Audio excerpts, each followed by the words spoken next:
بسم اللہ الرحمن الرحیم۔ السلام علیکم رحمۃ اللہ وبرکاتہ۔ برستان کی ملکہ۔ کہتے ہیں ملک عراق میں ایک لکڑہارا رہتا تھا، اس کا نام ابو موسیٰ تھا۔ وہ اس بھری دنیا میں اکیلا تھا۔ اس کے ماں باپ اس وقت ہی فوت ہو گئے تھے جب موسیٰ ابھی بچہ تھا۔ ایک دن موسیٰ جنگل میں لکڑیاں کاٹنے گیا۔ صبح سے شام تک وہ لکڑیاں کاٹتا رہا۔ پھر جب اندھیرا پھیلنے لگا تو موسیٰ نے لکڑیوں کو ایک جگہ اکٹھا کیا۔ وہ دن بھر کی محنت سے بری طرح تھک چکا تھا۔ اس نے سوچا کچھ دیر سستا لوں، پھر لکڑیوں کا گٹھا باندھ کر چل دوں گا۔ یہ سوچ کر موسیٰ برگد کے ایک گھنے درخت پر چڑھ کر سو گیا۔ اسی درخت پر موسیٰ نے شاخوں کو باندھ کر ایک جھولنا سا بنایا ہوا تھا۔ وہ گرمیوں میں دوپہر کے وقت اسی جھولنے میں سویا کرتا تھا۔ آج بھی موسیٰ شاخوں اور پتوں سے بنے جھولنے میں لیٹ گیا۔ ٹھنڈی ٹھنڈی ہوا چل رہی تھی۔ موسیٰ کو نیند آ گئی۔ سورج غروب ہو گیا۔ جنگل کو گپ اندھیرے نے اپنی آغوش میں لے لیا، لیکن کچھ ہی دیر بعد چاند نکل آیا۔ موسیٰ ابھی تک بے خبر پڑا سو رہا تھا۔ اچانک آسمان پر ایک رتھ نمودار ہوا۔ اس رتھ کو 4 سفید گھوڑے کھینچ رہے تھے۔ ان چاروں گھوڑوں کی کمر پر رنگین پر تھے۔ یہ پرستان کے اڑنے والے گھوڑے تھے۔ اس رتھ میں پرستان کی ملکہ بیٹھی ہوئی تھی۔ اس رتھ کے پیچھے کئی اور رتھ بھی تھے جن میں پریاں سوار تھیں۔ یہ سب رتھ زمین پر اتر آئے۔ ملکہ پری رتھ سے اتری اور فوراً بولی جشن کا اہتمام کیا جائے۔ ساری پریاں کام میں لگ گئیں۔ دیکھتے ہی دیکھتے جنگل میں منگل کا سماں پیدا ہو گیا۔ طلسمی فانوس روشن ہو گئے۔ ان کی روشنی اس قدر تیز تھی کہ سوئی گرتی تو وہ بھی فوراً مل جاتی۔ برگد کے درخت تلے ملکہ کا تخت بچھایا گیا اور پریاں ناچنے لگیں۔ پریوں کی آواز اس قدر میٹھی تھی کہ پرندوں کو بھی لطف آ گیا۔ موسیٰ لکڑہارا جو ابھی تک سو رہا تھا، گانے بجانے کی آوازیں سن کر جاگ پڑا۔ اس نے جب خوبصورت پریوں کو ناچتے گاتے دیکھا تو مارے حیرت کے اس کی آنکھیں کھلی کی کھلی رہ گئیں۔ پہلے تو اس کے دل میں خیال آیا شاید میں کوئی خواب دیکھ رہا ہوں۔ اس نے جلدی جلدی آنکھیں ملیں، دانتوں تلے انگلی دبائی، مگر سب کچھ ویسا ہی رہا۔ یہ کوئی خواب نہیں تھا۔ موسیٰ سوچنے لگا آخر یہ پریاں اس جنگل میں کہاں سے آ گئیں؟ موسیٰ کے دل میں آیا کہ یہی سوال پریوں سے پوچھے، مگر اس نے سن رکھا تھا کہ اگر پریاں آدم ذات کو دیکھ لیں تو قید کر کے پرستان لے جاتی ہیں۔ اس لیے وہ چپ چاپ پڑا یہ تماشا دیکھتا رہا۔ آدھی رات تک پریوں کا یہ جشن جاری رہا۔ پھر پریوں کی ملکہ تخت سے اٹھی اور دونوں ہاتھ ہوا میں بلند کر کے بولی، شہزادہ نکولائی کو ہمارے حضور پیش کیا جائے اور دستور کے مطابق 15 کوڑے لگائے جائیں۔ یہ حکم سنتے ہی چند پریاں ایک رتھ سے پری زاد شہزادے نکولائی کو نکال لائیں اور درخت سے باندھ دیا۔ ملکہ کے اشارے پر ایک پری نے کوڑا نکالا۔ کوڑا ہوا میں لہرایا اور چھڑاک کی آواز کے ساتھ شہزادے نکولائی کی کمر پر پڑا۔ شہزادے کی چیخ نکل گئی۔ دوسرا، تیسرا، چوتھا اور 5واں کوڑا۔ ہر کوڑے پر شہزادے کے حلق سے بڑی دردناک چیخ نکلتی تھی۔ موسیٰ درخت پر بیٹھا یہ منظر دیکھ رہا تھا۔ وہ ایک رحم دل انسان تھا۔ شہزادے پر ظلم اس سے برداشت نہ ہو سکا۔ اس نے اپنی جان کی پرواہ بھی نہ کی اور درخت سے چھلانگ لگا کر ملکہ پری کے سامنے آ کھڑا ہوا۔ پریاں تمہارے خوف اور حیرت کے چیخنے چلانے لگیں۔ آدم زاد، آدم زاد! ملکہ پری نے گرج کر کہا، اے آدم زاد، کون ہے تو اور یہاں کیسے آ گیا؟ موسیٰ بولا، میں ایک غریب لکڑہارا ہوں۔ اس درخت پر سو رہا تھا کہ گانے بجانے کی آوازیں سن کر آنکھ کھل گئی۔ میں خاموش رہا، مگر اس مظلوم شہزادے پر ظلم ہوتے دیکھ کر میرا دل بھر آیا۔ اے ملکہ پری، تم اس قدر سنگ دل کیوں ہو؟ اس بیچارے شہزادے سے کیا غلطی ہوئی جو اسے اتنی سخت سزا دی جا رہی ہے؟ ملکہ پری نے یہ سنا تو آنکھوں میں آنسو آ گئے۔ اس نے روندی ہوئی آواز میں کہا، تم مجھے سنگ دل کہہ رہے ہو؟ جانتے ہو یہ کون ہے؟ یہ میرا بیٹا ہے اور میں ماں ہو کر بھی اسے یہ سزا دینے پر مجبور ہوں، کیونکہ قانون کی نظر میں سب برابر ہیں۔ پرستان میں غلطی چاہے شہزادے سے ہو یا مزدور سے، سب کو قانون کے مطابق سزا ملتی ہے۔ تمہاری دنیا کے قانون کی طرح نہیں کہ طاقتور اور دولت مند بچ نکلتا ہے۔ تم صحیح کہتی ہو ملکہ پری، موسیٰ لکڑہارے نے کہا۔ طاقتور اور دولت مند وقتی طور پر تو بچ سکتا ہے، اس دنیا کی عدالت سے تو رہا ہو سکتا ہے، مگر ایک اور بڑی عدالت بھی ہے جہاں صحیح انصاف ہوتا ہے، وہ عدالت خدا کی ہے۔ اچھا تم یہ تو بتاؤ، آخر شہزادے سے غلطی کیا ہوئی ہے؟ پری ملکہ بولی۔ اس احمق نے سبز دیو کی چکنی چپڑی باتوں میں آ کر شاہی موتی اس کے حوالے کر دیا۔ یہ اتنی بڑی غلطی ہے کہ پرستان کا وجود خطرے میں پڑ گیا ہے۔ ہمارے دیوتاؤں کے مطابق پرستان کا حاکم وہی بن سکتا ہے جس کے پاس شاہی موتی ہو۔ اب جو ہی میں مروں گی تو سبز دیو پرستان کا بادشاہ بن بیٹھے گا۔ وہ ظالم اور خونخوار دیو پرستان کا بادشاہ اس لیے بننا چاہتا ہے کہ پرستان میں پیدا ہونے والی فصلیں اور پھل اس کے قبضے میں آ جائیں اور وہ انہیں اپنے ساتھی دیووں میں بانٹ دیا کرے۔ اس طرح پریاں بھوکی پیاسی رہ کر مر جائیں گی اور پرستان جو ہی پریوں سے خالی ہوگا دیو اس پر قبضہ کر لیں گے۔ یہ تو واقعی بہت بڑی غلطی کی ہے شہزادے نے، موسیٰ نے سر کو ہلا کر بولا۔ اس غلطی کی سزا میں اسے ہر چاندنی رات کو زمین پر لا کر کوڑے مارے جاتے ہیں۔ ملکہ پری نے کہا۔ اچھا تو کیا پریاں مل کر سبز دیو سے موتی چھین نہیں سکتی؟ نہیں، وہ بے حد خونخوار اور طاقتور ہے، پھر اس تک پہنچنا جان جوکھوں کا کام ہے۔ ذرا مجھے بتاؤ اس تک کیسے پہنچا جا سکتا ہے؟ یہاں سے سینکڑوں میل دور شمال میں ایک کھنڈر ہے۔ اس کھنڈر میں واقع کنویں میں ایک بھوتنی رہتی ہے۔ جو بھی بھوتنی کے ہتھے چڑھ جائے وہ اس سے ایک سوال پوچھتی ہے۔ اگر اسے صحیح جواب دے دیا جائے تو نہ صرف وہ جان بخشی کر دیتی ہے بلکہ آگے جانے کا راستہ بھی بتا دیتی ہے۔ اگر جواب غلط ہو تو خون پی کر ہڈیاں چبا جاتی ہے، اور آج تک کوئی اس کے سوال کا صحیح جواب نہیں دے سکا۔ اچھا تم مجھے یہ بتاؤ، سبز دیو میں کوئی نقص ہے؟ میرا مطلب ہے کیا وہ بہت زیادہ سوتا ہے، خوشامد پسند ہے یا لالچی ہے؟ پری ملکہ بولی۔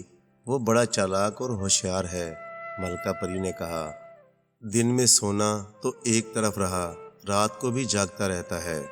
ہاں ایک نقص ہے اس میں، دن کی روشنی میں اسے کچھ نظر نہیں آتا، لیکن رات کو وہ ایک تنکا بھی دیکھ سکتا ہے۔ موسیٰ لکڑہارا سوچ میں پڑ گیا، پھر بولا، ہمارا دین اسلام کہتا ہے کہ مصیبت زدہ کی مدد کرو، کسی کے کام آنا بھی عبادت ہے۔ میں اس مظلوم شہزادے کو کوڑوں کی اذیت سے بچانے کے لیے سبز دیو سے موتی حاصل کرنے کی کوشش کروں گا۔ تم؟ ملکہ پری نے حیرت زدہ لہجے میں کہا۔ وہ تو تمہیں چٹکی میں مسل دے گا، جو خدا کو منظور ہوگا وہی ہوگا، موسیٰ لکڑہارے نے مضبوط لہجے میں کہا۔ کیا تم مجھے ان کھنڈرات تک پہنچا سکتی ہو جہاں بھوتنی رہتی ہے؟ ہاں، میرا رتھ تمہیں وہاں پہنچا دے گا، مگر ایک بار سوچ لو کہ تم موت کے منہ میں چھلانگ لگانے جا رہے ہو۔ موسیٰ زور سے ہنس کر بولا، زندگی اور موت خدا کے ہاتھ میں ہے، دیو کی کیا مجال کہ وہ میری جان لے سکے۔ تم یہیں ٹھہرو، میں اپنے گاؤں سے چند ضروری چیزیں لے کر آتا ہوں۔ موسیٰ لکڑہارا اپنے گھر آیا۔ اس نے چمڑے کی ایک تھیلی میں دہی بھری، ایک رسا لیا اور ایک بھونپو۔ تینوں چیزیں لے کر وہ واپس جنگل میں آ گیا اور اڑنے والے گھوڑوں کی رتھ پر سوار ہو گیا۔ گھوڑے اڑنے لگے، ان کی رفتار بے حد تیز تھی۔ 2 گھنٹے تک مسلسل اڑنے کے بعد گھوڑے نیچے اترنے لگے اور آہستہ آہستہ زمین پر آ گئے۔ موسیٰ چھلانگ مار کر نیچے آ گیا۔ اس کے سامنے ٹوٹے پھوٹے کھنڈرات دور تک چلے گئے۔ چاند کی زرد روشنی میں یہ کھنڈرات دور سے ان جنوں کی مانند نظر آ رہے تھے جو اکڑو بیٹھے ہوں۔ موسیٰ خدا کا نام لے کر کھنڈرات میں داخل ہو گیا۔ کھنڈرات میں جگہ جگہ قبریں بنی ہوئی تھیں، ٹوٹی پھوٹی قبریں۔ پھر یکایک کھنڈر ایک آواز سے گونج اٹھے، ڈراؤنی اور دہشت ناک آواز، وہ جسے سن کر رگوں میں دوڑتا خون تھم جائے۔ موسیٰ رک گیا اور آنکھیں پھاڑ پھاڑ کر ادھر ادھر دیکھنے لگا۔ پھر چھن چھن کی آواز کے ساتھ کنویں سے بھیانک بھوتنی نکلنے لگی۔ اس بھوتنی کا قد درختوں سے بھی بڑا تھا، لبوترا چہرہ، آنکھ کی جگہ ایک گڑھا، ایسی آنکھیں اور باہر کو لٹکی ہوئی سرخ زبان، سر پر کانٹوں کی طرح کھڑے بال۔ کالی ہیبت ناک بھوتنی نے دونوں ہاتھ سینے پر مار کر دل ہلا دینے والی چیخ ماری، ایسی بھیانک اور ڈراؤنی چیخ کہ موسیٰ ایک بار تو دہل گیا۔ بھوتنی نے کہا، آجا اے انسان، میرے پاس آجا تاکہ میں تیرا خون پی سکوں۔ یہ کہتے ہوئے اس خبیث بھوتنی کی شکل بہت خوفناک ہو گئی تھی۔ موسیٰ نے حوصلہ کر کے کہا، اے بھوتنی، میں تیرے سوال کا جواب دینے آیا ہوں۔ اچھا، تم جیسے کئی آتے تھے اور کوئی واپس نہیں گیا۔ بھوتنی بولی، لے ادھر دیکھ۔ یہ کہہ کر بھوتنی نے دونوں ہاتھ ہوا میں لہرائے تو کھنڈر کی ایک دیوار روشن ہو گئی اور اس پر ایک منظر نظر آنے لگا۔ موسیٰ نے دیکھا کہ اناج کا کھیت ہے جس کے چاروں طرف باڑ لگی ہوئی ہے۔ پھر اچانک یہ باڑ کھیت کو کھانے لگی اور دیکھتے ہی دیکھتے کھیت ختم ہو گیا۔ اس کے ساتھ ہی دیوار بھی تاریک ہو گئی۔ بھوتنی نے کہا، بتا اس کا کیا مطلب ہے؟ موسیٰ نے فوراً کہا، یہ تو بڑا آسان سوال ہے۔ یہ کھیت اور باڑ ایک ایسے شخص کا روپ ہے جو بددیانت ہے۔ اس شخص کے پاس کسی نے امانت کے طور پر رقم رکھوائی، مگر اس نے امانت میں خیانت کی اور رقم کھا گیا، جس طرح کھیت کو باڑ کھا گئی۔ بھوتنی کے ڈیلے تیزی سے گھومنے لگے، اس کی سرخ زبان منہ میں چلی گئی اور قد چھوٹا ہو گیا۔ اس نے مری ہوئی آواز میں کہا، اے نوجوان، تو نے صحیح جواب دیا ہے، بول اب تو کیا چاہتا ہے؟ موسیٰ بولا، میں سبز دیو کے قلعے میں جانا چاہتا ہوں، مگر ابھی نہیں، صبح کی روشنی میں۔ بھوتنی نے کہا، ٹھیک ہے، تمہارا کام ہو جائے گا۔ یہ کہہ کر بھوتنی نے ایک قبر پر پھونک ماری۔ اتنی زوردار پھونک تھی کہ قبر درمیان سے شک ہو گئی۔ قبر میں انسانی ڈھانچہ پڑا تھا، وہ اٹھ کھڑا ہوا۔ اس کے اٹھنے سے ہڈیوں کی کڑکڑاہٹ کی بھیانک آواز پیدا ہوئی۔ اس ڈھانچے کا سارا جسم تو ہڈیوں کا تھا، مگر آنکھیں زندہ انسانوں کیسی تھیں، متحرک آنکھیں۔ اس نے سر جھکایا، اس کے ہونٹوں کی ہڈیاں ہلیں اور بولیں، اے کھنڈرات کی ملکہ، تیرا غلام حاضر ہے، حکم کر۔ بھوتنی نے کہا، او میرے غلام ڈھانچے، اس انسان کو سبز دیو کے قلعے میں لے جا اور پھر واپس لے آ۔ ڈھانچے نے ابو موسیٰ کا ہاتھ تھاما۔ ڈھانچے کا پنجہ برف کی طرح سرد تھا۔ ڈھانچہ موسیٰ کو ساتھ لیے زمین میں غرق ہو گیا۔ ڈھانچے کے کہنے پر موسیٰ نے آنکھیں بند کر لی تھیں۔ زمین کے اندر تک سفر جاری رہا، پھر دونوں زمین کی سطح پر ابھر آئے۔ موسیٰ نے آنکھیں کھولیں تو سامنے ایک عظیم و عالی شان قلعہ نظر آیا جو کالے پتھروں کا بنا ہوا تھا۔ ڈھانچے نے کہا، یہی ہے سبز دیو کا قلعہ، میں باہر ٹھہرتا ہوں، تم چلے جاؤ۔ دن کا اجالا پھیل چکا تھا۔ موسیٰ اللہ کا نام لے کر قلعے میں داخل ہو گیا۔ قلعے میں داخل ہونے سے پہلے اس نے عطر کی شیشی اپنے کپڑوں پر انڈیل لی تھی تاکہ دو اس کی انسانی بو نہ سونگھ سکے۔ قلعے کے اندر باغات اور چشمے تھے۔ یہاں موسیٰ کو سبز دیو بھی نظر آ گیا۔ وہ پھل کھانے میں مصروف تھا۔ موسیٰ نے بھونپو منہ سے لگایا اور بولا، او سبز دیو، ادب سے کھڑا ہو جا، ہم کوکاو سے دیوؤں کے بادشاہ آئے ہیں۔ بھونپو سے آواز اس طرح نکلی جیسے بادل گرج رہے ہیں۔ سبز دیو اٹھ کھڑا ہوا۔ اسے دن کے وقت کچھ نظر تو آتا نہیں تھا۔ وہ بولا، کیا مجھ سے بڑا بھی کوئی دیو ہے؟ میرا جسم اتنا بڑا ہے کہ 10 دیو ایک دوسرے پر کھڑے ہو کر بھی مجھ سے چھوٹے رہتے ہیں۔ چپ رہو، ہماری شان میں گستاخی نہ کرو۔ موسیٰ بھونپو میں بولا، ہمارا نام کڑوا کریلا دیو ہے اور تم ہمارے سامنے چونٹی جیسے ہو۔ سب دیو گھبرا گیا۔ اس نے سوچا، جب دیو کی آواز اتنی گرجدار ہے تو وہ خود کتنا بڑا ہوگا۔ وہ بولا، تمہارے پاس کیا ثبوت ہے کہ تم واقعی بہت بڑے دیو ہو؟ کہیں ایسا تو نہیں کہ تم مجھے بیوقوف بنا رہے ہو، کیونکہ دن کو میں نہیں دیکھ سکتا۔ او ناہنجار دیو، ہمیں جھوٹا کہتا ہے؟ لے، ہم تیری طرف اپنی مونچھ کا بال پھینک رہے ہیں، اس سے ہمارے قد کا اندازہ لگانا۔ یہ کہہ کر موسیٰ نے رسہ سبز دیو کی طرف پھینکا۔ دیو نے موٹے سے رسے کو ہاتھ میں ٹٹولا تو دل میں بہت گھبرایا کہ اتنا بڑا دیو کہاں سے آ ٹپکا۔ وہ عاجزی سے بولا، حضور میں مانتا ہوں آپ ہی سب سے بڑے دیو ہیں، فرمائیے میرے لیے کیا حکم ہے۔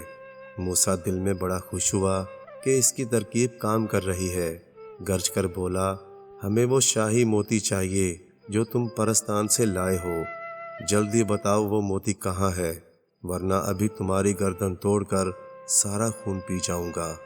سبز دیو نے سوچا، جس دیو کی مونچھ کا بال اتنا موٹا اور بڑا ہے تو وہ میری گردن یوں توڑ ڈالے گا جیسے کوئی خشک ٹہنی ہو، اس لیے موتی اس کے حوالے کر کے جان بچا لینی چاہیے۔ جان ہے تو جہان ہے، وہ ہاتھ باندھ کر بولا، سرکار ناراض مت ہوں، میں تو آپ کا خادم ہوں، ابھی موتی پیش کرتا ہوں۔ سبز دیو نے اپنے بالوں سے موتی نکال کر موسیٰ کو دے دیا۔ موسیٰ نے 2-3 کہکے لگائے اور قلعے سے باہر آ گیا۔ ڈھانچے کے ساتھ وہ کھنڈرات میں پہنچا۔ کھنڈرات سے باہر رتھ میں پریوں کی ملکہ اس کا انتظار کر رہی تھی۔ موسیٰ نے موتی اس کے حوالے کیا تو وہ خوشی کے مارے ناچنے لگی۔ شہزادے نکولائی نے موسیٰ کا بہت شکریہ ادا کیا اور سب پریاں اسے گھر تک چھوڑنے آئیں۔ اس کے بعد موسیٰ کبھی جنگل میں لکڑیاں کاٹنے نہیں گیا، اسے اب ضرورت ہی کیا تھی۔ پری ملکہ نے اسے اتنے جواہرات دے دیے تھے کہ وہ شہر کا سب سے بڑا امیر آدمی بن گیا تھا۔